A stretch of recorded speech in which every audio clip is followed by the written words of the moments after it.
여러분, 저희 교회 홈페이지가 있는 것을 아십니까? 한번 방문해 보셨습니까? 홈페이지에 보면 우리 교회를 소개하는 그런 공간이 있습니다. 거기에 보면 이런 문구가 있습니다. 우리 교회는 하나님 중심, 성경 중심, 교회 중심으로 개혁주의 전통을 따릅니다. 이렇게 써여져 있습니다. 보신 적 있으십니까?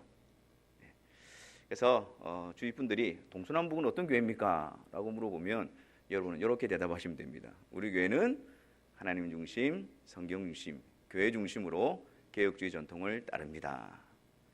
그런데 하나님 중심, 성경 중심, 교회 중심을 알겠는데 개혁주의는 또 무엇인가? 그렇게 생각하시는 분도 계십니다. 그리고 교회는 성경을 따르면 되지 무슨 또 개혁주의고 무슨 주의고 교단도 많은데 이건 또 무엇인가? 그렇게 혼돈을 가지시는 분도 계십니다. 여러분, 오늘 주보를 다 받으셨죠? 주보 제일 앞면을 한번 보도록 하겠습니다. 첫 장 페이지에 거기 보면 빨간색으로 쓰여진 게 있죠. 같이 한번 읽어보도록 하겠습니다. 오직 성경, 오직 그리스도, 오직 은혜, 오직 믿음, 오직 하나님께 영광. 여러분, 여기에 대해서 어떻게 생각하십니까? 동의하십니까? 같은 믿음으로 고백하고 있습니까? 그럼 여러분들은 개혁주의 전통에 서 있는 것입니다. 개혁주의 신앙을 이어가고 있는 것입니다. 그런데 왜 많고 많은 단어 중에 개혁주의라는 말을 쓸까요? 이것은 역사적인 배경이 있습니다. 10월 31일 무슨 날이죠?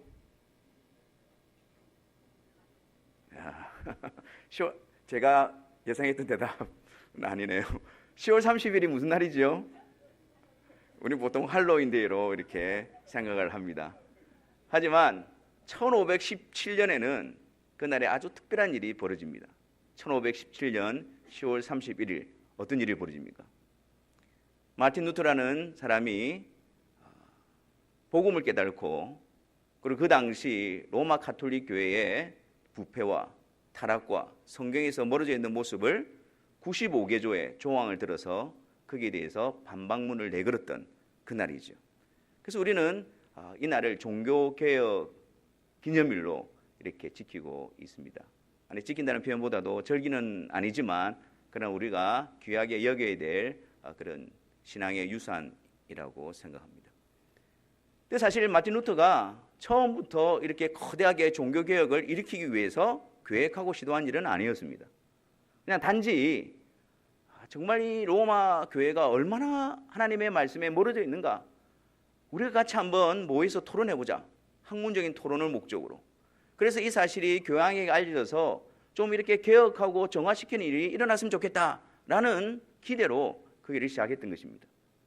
그런데 하나님께서는 하나님의 섭리로 그 작은 불씨를 독일 전역은 불구하고 유럽 전역에까지 개혁교회를 세우는 일에 사용하셨던 것이죠. 그 중세시대에 말씀이 덮여있고 말씀과 멀어져 있는 그런 칠흑과 같은 어둠 가운데서도 하나님의 말씀을 붙들고 있고 진리를 수호하고 있는 그 성도들을 이 계기를 통해서 전면에 내세우게 되어진 것입니다.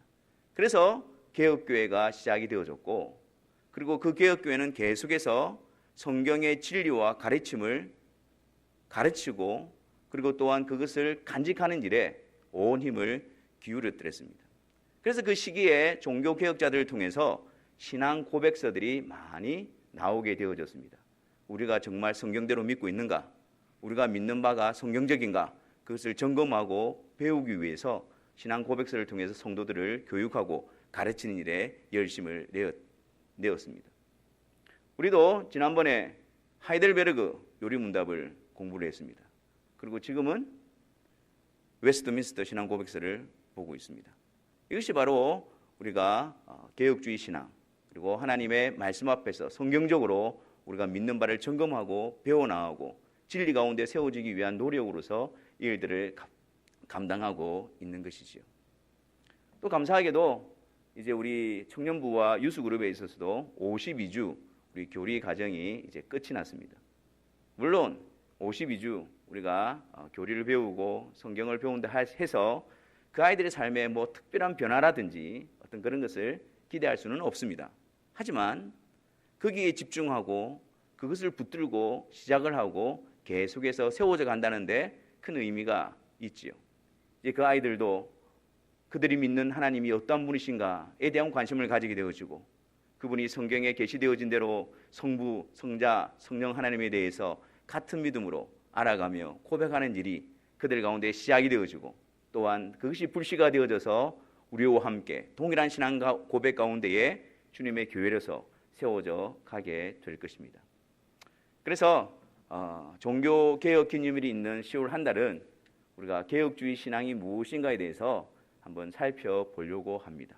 그래서 이 말씀을 통해서 내가 지금 믿고 있는, 우리가 믿고 있는 신앙이 과연 성경적인가 점검해 보시고, 우리가 성경 위에 바로 세워져 있다면 더욱더 굳건한 확신을 가지시고, 혹은 우리가 믿는 신앙이 성경적이지 않는 것이 드러나고 그것이 발견이 되어지면 얼른 성경으로 다시 개혁되어지는 그런 은혜가 우리 가운데 있어지기를 바랍니다. 오늘 첫 번째 시간으로서 우리가 로마서 1장 16절과 17절 말씀을 보았습니다. 근데 이 말씀이 굉장히 중요한 말씀입니다. 이 말씀 안에 이 모든 개혁주의 신앙의 그 핵심 원리들이 다 담겨져 있습니다. 그리고 또한 이 말씀으로 인해서 종교개혁이 시작하게 되어진 불씨와도 같은 말씀이었습니다. 한글이지만 하나님의 그 비밀스러운 계획과 경륜이 담겨져 있습니다. 우리의 행위로 하나님 앞에 의로워질 수 없지만 하나님께서 그리스도를 통해서 믿음으로 우리를 의롭게 하신다라는 그 놀라운 계획이 이 구절 안에 들어가 있습니다. 자, 여러분, 이 말씀해 보니까 복음에는 하나님의 의가 나타나서 그렇게 말씀합니다. 복음이 무엇입니까? 예? 말씀. 복음. 우리가 보통 이렇게 단어적으로 의미를 따져보면 복음은 기쁜 소식이죠. 기쁜 소식입니다. 그런데 복음에는 하나님의 의가 나타났다고 하면서 하나님의 의와 이 복음이 이렇게 잘 어울려지는 단어입니까? 복음은 기쁜 소식인데 하나님의 의는 어떻습니까? 하나님의 공의, 하나님의 정의, 하나님의 거룩하심은 어떻습니까? 죄인들에게 있어서는 그것은 기쁜 소식이 아닙니다. 왜냐하면 하나님의 의, 하나님의 공의는 죄를 가진 죄인들에 대해서 심판과 진노와 형벌을 가져오기 때문입니다. 그래서 하나님의 의가 우리에게 기쁜 소식이 되기 위해서는 우리가 하나님 앞에서 완전히 의로운 자가 되어져야만 합니다. 하나님의 심판 앞에서, 하나님의 의로우심 앞에서 우리가 완전한 자가 되어질 때만이 우리는 그것이 두려움과 형벌이 아니라 그것이 우리에게 기쁜 소식이 되어질 것입니다. 그런데 여러분, 그렇게 할 수 있는 자가 있을까요? 이 세상 가운데에 자기의 행위로 하나님 앞에서 완전하게 의로운 자로 세워질 수가 있을까요? 단 하나라도 하나님의 말씀에 불순종하지 아니하고 온전히 순종할 수 있는 자가 있을까요? 그럴 수가 없습니다. 왜냐하면 모든 사람들은 아담이 타락한 이후에 출생을 하게 되어집니다. 그러지 않습니까? 우리 모두가 다 아담의 후손들이죠. 아담이 타락하고 죄악 가운데 있을 때에 우리는 출생을 하게 되어집니다. 그렇기 때문에 우리는 죄를 가지고 태어납니다.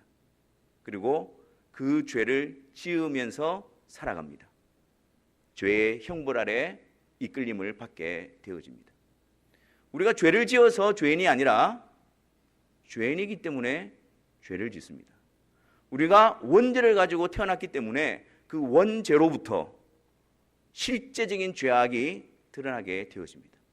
이런 현상 가운데서 우리가 아무리 경건한 생활을 하고 아무리 선행을 한다 할지라도 우리의 삶은 계속해서 죄가 증가되어질 뿐입니다.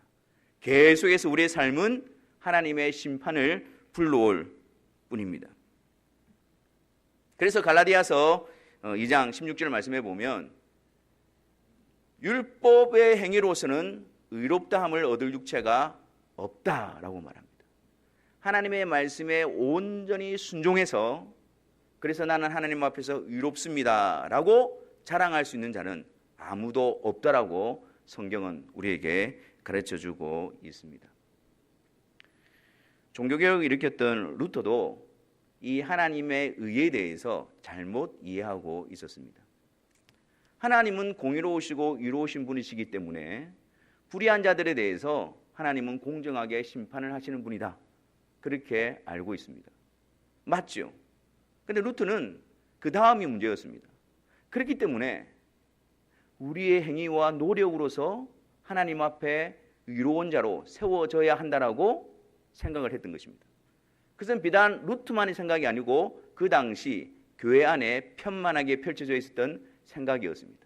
그들의 열심, 그들의 수고, 그들의 공로, 그들의 고행, 이런 것들을 통해서 하나님의 의에 도달하려고 노력하고 애를 썼던 그런 시기였습니다.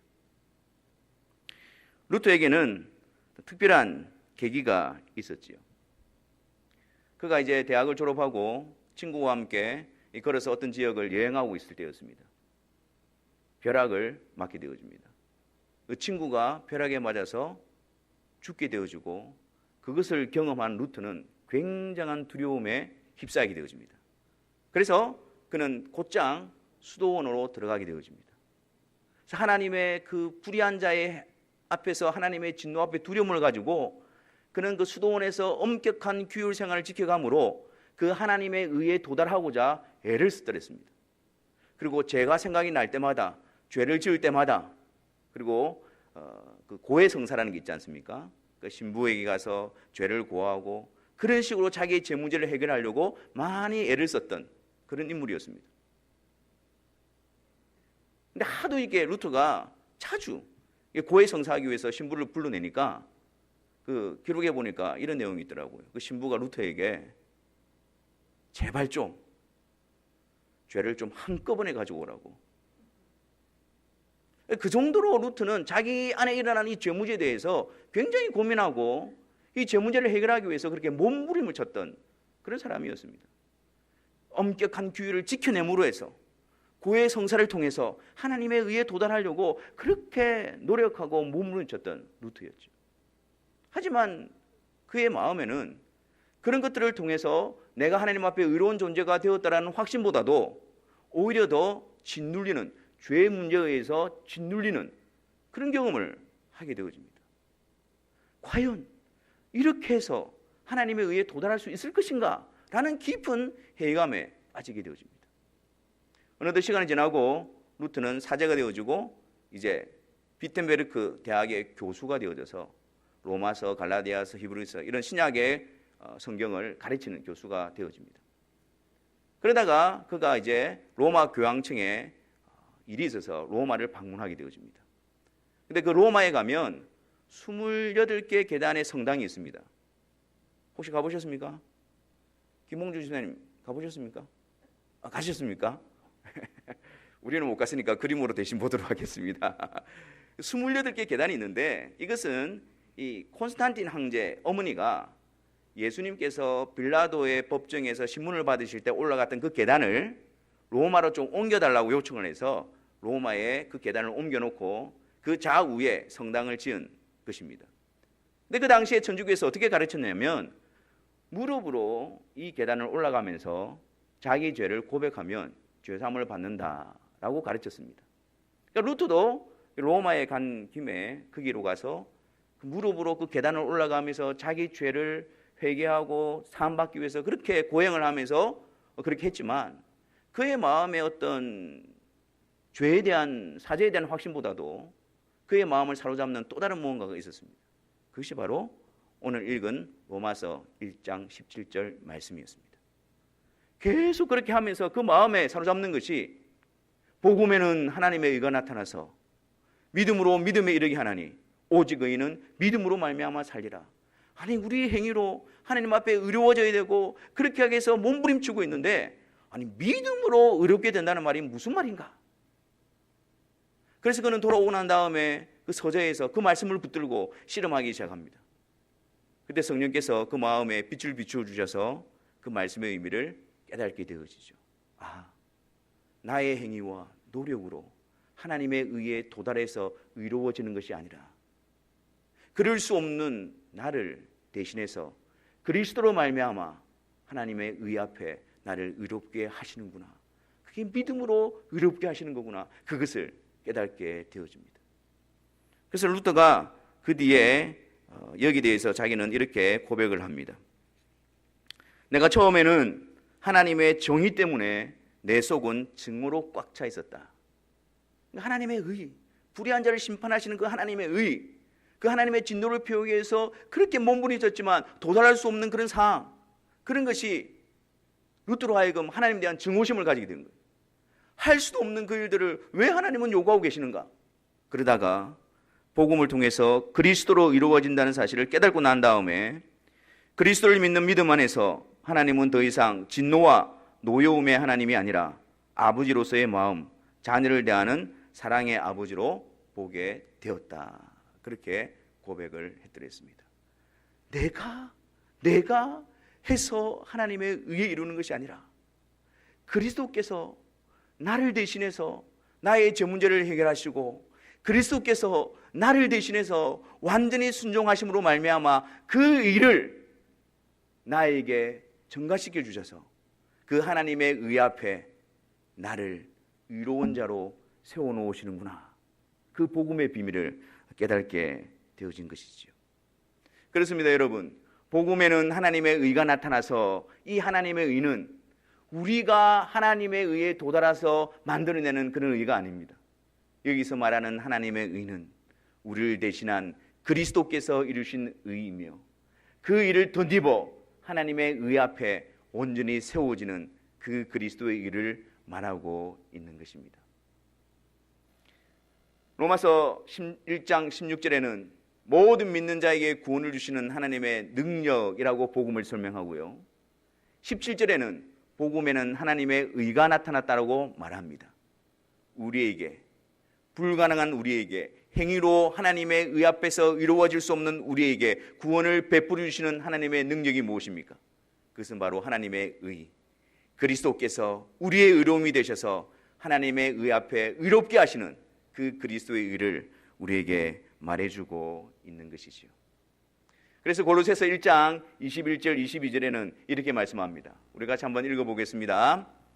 전에 악한 행실로 멀리 떠나 마음으로 원수가 되었던 너희를 이제는 그의 육체의 죽음으로 말미암아 화목하게 하사 너희를 거룩하고 흠없고 책망할 것이 없는 자로 그 앞에 세우고자 하셨으니, 바로 이것입니다. 예수 그리스도의 육체의 죽으심으로 말미암아 불의한 우리들을 그 거룩하신 하나님 앞에 거룩하고 흠없고 책망할 것이 없는 자로 우리를 세우신다라고 말씀하는 것입니다. 그리스도께서 대신 담당하신 그 의로, 그리스도께서 대신 받으신 그 이루신 공로로 말미암아 우리를 하나님 앞에, 이 불의한 우리를 하나님 앞에, 하나님의 거룩하심 앞에 흠없고 책망할 것이 없는 자로 세워주시는 것입니다. 그래서 그 그리스도 안에서 그 거룩하신 하나님이 그리스도 안에 있는 자들에게 이렇게 선포하십니다. 같이 읽습니다. 그러므로 이제 그리스도 예수 안에 있는 자에게는 결코 정죄함이 없나니, 하나님의 의가 온전히 만족되어지는 곳, 하나님의 의 앞에서 완전히 정죄함이 없는 곳, 그것은 오직 예수 그리스도 안입니다. 예수 그리스도로 옷 입혀질 때에 이 일들이 우리 가운데에 복음으로 다가와지는 것입니다. 그렇다면 이 그리스도의 의는 어떻게 베풀어지는 것일까요? 전가되어지는 것일까요? 우리 17절 말씀을 다시 한번 보겠습니다. 17절 말씀에 복음에는 하나님의 의가 나타나서 믿음으로 믿음에 이르게 한다 그럽니다. 믿음으로 믿음에 이르게 한답니다. 오직 믿음을 통해서 하나님은 그리스도의 의를 그가 택하신 자들에게 베풀어 주십니다. 그러니까 우리 안에 참된 믿음이 들어와 있다면 이 믿음은 우리로 하여금 그리스도의 의로 말미암아 의롭게 되어졌다라는 증거와 열매로 들어와 있는 겁니다. 하나님께서 그리스도를 통해서 불의한 너희들을 의롭게 하였다라는 그 확정으로서 믿음이 우리 안에 들어와 있는 것입니다. 그런데 이 믿음은 그냥 단지 믿음이라고 설명하지 않고 어떻게 표현합니까? 믿음으로 믿음에 이르게 하나니, 그렇게 말하지요. 성령께서 우리 안에 창조하신 그 믿음은 그냥 단지 우리 안에 가만히 있는 것이 아니라 살아 역사하는 믿음입니다. 성령께서 주신 그 믿음으로 말미암아 우리는 온전한 믿음으로 나아가게 되어집니다. 성령께서 주신 믿음으로 우리는 그리스도를 믿고 고백합니다. 근데 거기에 멈춰 있지 않습니다. 성령께서 주신 믿음으로 그리스도를 알고 믿고 또다시 온전한 믿음으로 나아갑니다. 그분이 어떠한 분이신가를 더 깊이 아는 쪽으로 나아갑니다. 그분이 어떠한 분이신가를 더 확증하는 자리로 나아갑니다. 그분을 믿는 믿음이 그냥 화석처럼 굳어 있는 것이 아니라 우리 가운데 더 풍성한 자리로, 더 능력 있는 자리로, 굳건하게 세워놓는 자리로 우리를 이끌어 가는 것입니다. 오직 믿음, 성령께서 우리에게 창조해 주신 그 믿음을 통해서 그리스도의 의를 우리에게 전가시켜 주시고, 그리고 그리스도 안에서 그 믿음을 통해서 그리스도 안에 있는 자로서 더욱더 든든히 세워가는 은혜의 방편으로 사용하시는 것입니다. 그렇다면 누가 이 믿음을 가질 수가 있을까요? 어떻게 해야 이 믿음을 가질 수가 있을까요? 이 믿음은 하나님께서 택하신 자들에게 주시는 선물입니다. 그리고 이 믿음을 통해서 그리스도와 연합시키시고 그리스도를 통해서 의로운 자로 세워놓으시는 은혜의 방편입니다. 근데 하나님이 택하신 자라 할지라도 이 믿음은 오직 은혜로 베풀어지는 것입니다. 우리에게 어떤 조건이나 우리에게 어떤 자격이나 우리에게 어떤 근거가 있어서 그 믿음을 얻어내는 것이 아니라 오직 부르신 자들에게, 헬라인이나 이방인이나 하나님이 부르신 모든 자들에게 은혜로 그 믿음을 베풀어 주십니다. 여러분 한번 보십시오. 우리가 어떻게 구원을 받았습니까? 우리가 어떻게 하나님과 화목하게 되어진 자리에 부름을 받았습니까? 성부 하나님의 택하심과 성자 하나님의 구속하심과 성령 하나님의 믿음으로 거듭나게 하시는 역사로 말미암아 우리는 그 놀라운 영광스러운 자리에 있게 되어진 것입니다. 제가 방금 말씀드린 그 자리에는 우리 자신이 들어갈 자리는 없습니다. 오직 성부, 성자, 성령 삼위 일치 되신 하나님의 온전하시고 주권적인 역사입니다. 그러므로 말미암아 우리는 항상 성부, 성자, 성령 하나님께만 영광을 돌려드려야 합니다. 다른 누구에게도, 다른 그 어떤 존재에게도 이 영광을, 이 경배를 나누어서는 안 되고 오직 하나님께 영광이어야 합니다. 우리는 한 구절의 말씀을 살펴보았습니다. 이 말씀 안에는 오직 성경, 오직 믿음, 오직 은혜, 오직 그리스도, 오직 하나님께 영광이라는 놀라운 진리를 포함하고 있습니다.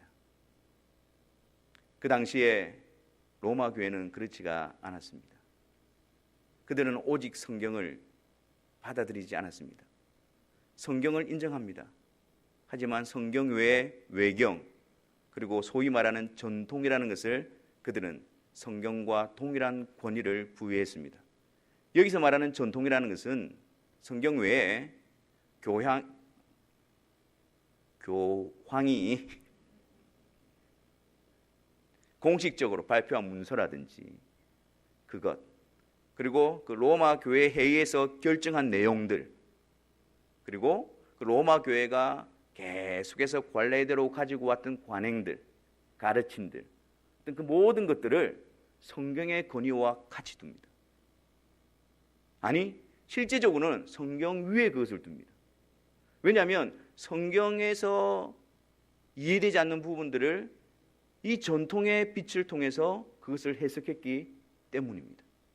그래서 그들 가운데는 오직 성경을 붙드는 것이 아니라 성경을 지켜가고 있는 것처럼 보이지만 오히려 성경을 왜곡시키고 성경에 대해서 권위를 실추시키는 그런 일들이 빈번하게 행해졌습니다.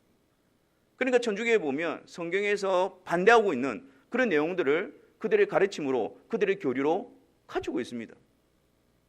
죽은 자를 위한 기도라든지, 아니면 교황은 죄가 없다든지, 아니면 또 뭐가 있습니까?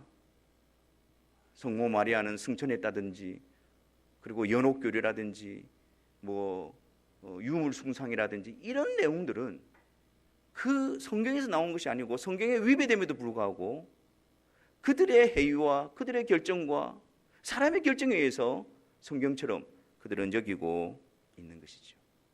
그래서 여기서 종교개혁자들은 오직 성경을 외쳤던 것입니다. 우리의 믿음과 생활의 유일하고 완전한 근거는 오직 66권 성경 외에는 없다라고 외쳤던 것입니다. 여러분들은 어떻습니까?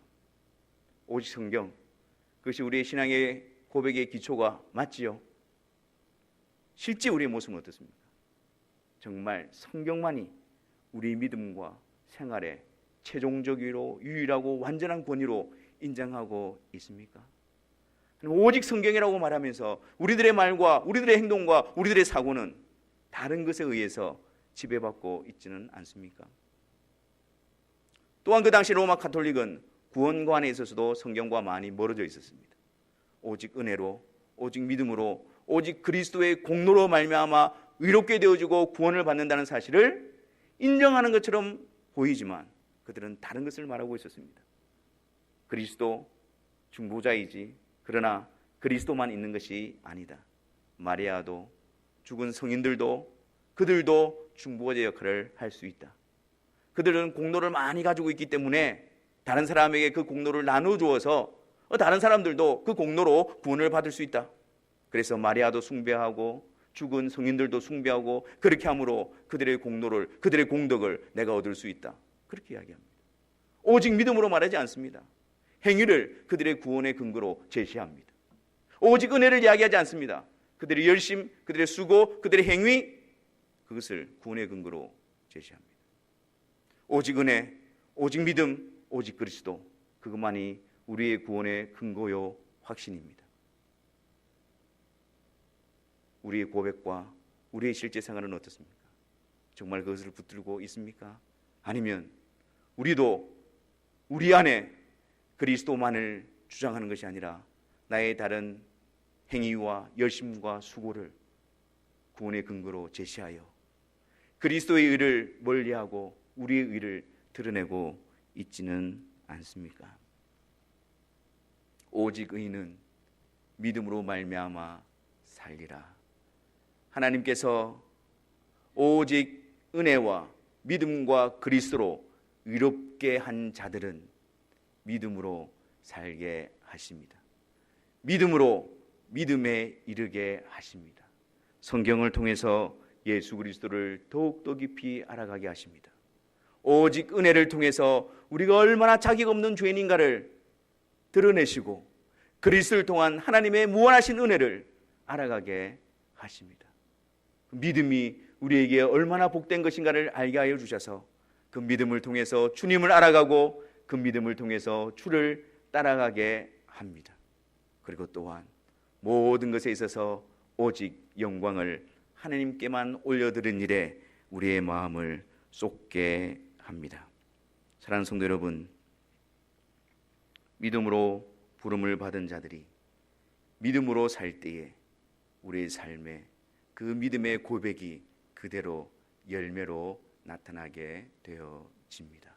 우리가 바른 믿음의 고백을 가진 것에 만족하는 것이 아니라 우리의 바른 믿음의 고백이 우리의 삶에 역사하여 열매로 나타나고 그것이 우리 가운데 믿음의 증거로 나타날 때까지 우리는 말씀을 통해서 계속해서 배워가며 개혁해가는 성도들이 되어야 할 것입니다. 개혁된 교회는 끊임없이 계속해서 개혁되어져야 합니다. 말씀에 비추어서 우리의 모습이, 우리의 신앙이 하나님의 말씀 위에 세워져 있는가 늘 점검함으로 우리의 발걸음이 미혹 가운데 빠지지 않도록, 시험에 들지 않도록 늘 점검하여서 우리 모두가 함께 바른 신앙 위에, 바른 고백 위에, 바른 삶의 열매 가운데에 든든히 세워지는 주님의 몸된 교회로서 함께 세워져가는 은혜 가운데 있어지기를 주님의 이름으로 축원합니다. 기도하겠습니다.